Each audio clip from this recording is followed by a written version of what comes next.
Is a 35-ton hydraulic shop press really the right tool for your garage? Or are you just adding a massive piece of metal that will sit idle most days? Who should consider dropping a few $1,000s on a Bailey HP35A? And who would be better off with a smaller bench press or even a manual hydraulic kit? And, most importantly, does the price make sense for a shop that does everyday repairs rather than full-blown metal forming projects? Link is in the description if you want to check the product details on Amazon. When I first started looking at heavy-duty presses, the biggest hesitation I felt was the gap between advertised capacity and real-world need. A 35-ton rating sounds impressive, but most small to medium automotive shops rarely need more than 1,015 tons for tasks like bearing presses, suspension component straightening, or minor panel work. The HP35A sits in a sweet spot for shops that occasionally take on larger jobs. Think straightening a bent frame rail, forming a custom exhaust brace, or pulling a stubborn crankshaft, but it can feel excessive for someone who only ever does oil pump removals.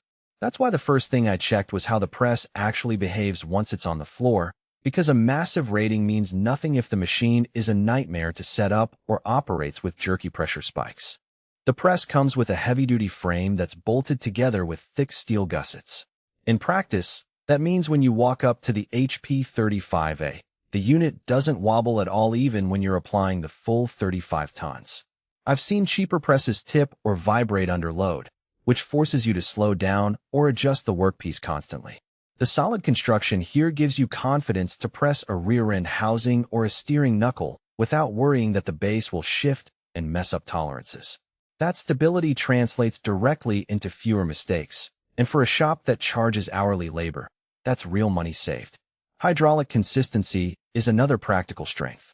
The HP35A's pump delivers a steady flow, so you can inch the ram in controlled increments. I've used it to straighten a twisted control arm by gradually applying pressure, while a friend monitored the bend with a straight edge. Because the pressure ramps smoothly, you can feel the metal yield and stop before you overcorrect. That level of control is hard to replicate with a manual lever press, where each pump can add an unpredictable jolt. For anyone who needs repeatable results like fabricators producing multiple identical brackets, the hydraulic system cuts down on trial and error. However, there are trade-offs that show up once the machine is in daily use. First, the sheer size of the HP35, it means you need a dedicated spot on the shop floor. The footprint is roughly the size of a small car, and you'll have to clear at least a foot of space on each side for the hydraulic hoses and the safety shields. If your shop is cramped, moving the press around to make room for other equipment becomes a chore, and you might end up spending more time rearranging than actually pressing parts. Second, the power requirements are non-trivial.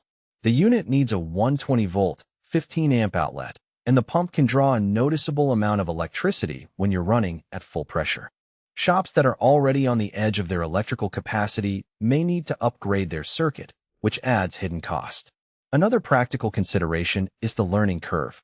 While the controls are simple, a pressure gauge, a release valve, and a foot pedal pump, the pressure numbers can be intimidating for someone who has only used a 5-ton bench press. You'll want to start with low pressure, test the setup on scrap metal, and get a feel for how quickly the ram moves under load.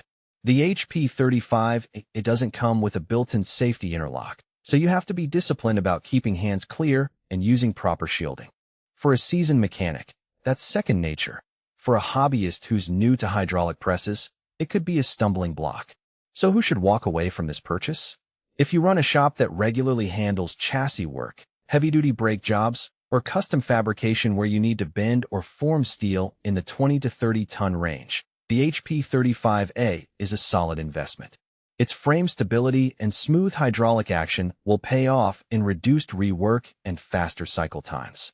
Also, if you have the floor space and a reliable electrical circuit, the press will integrate without forcing you to compromise on other tools.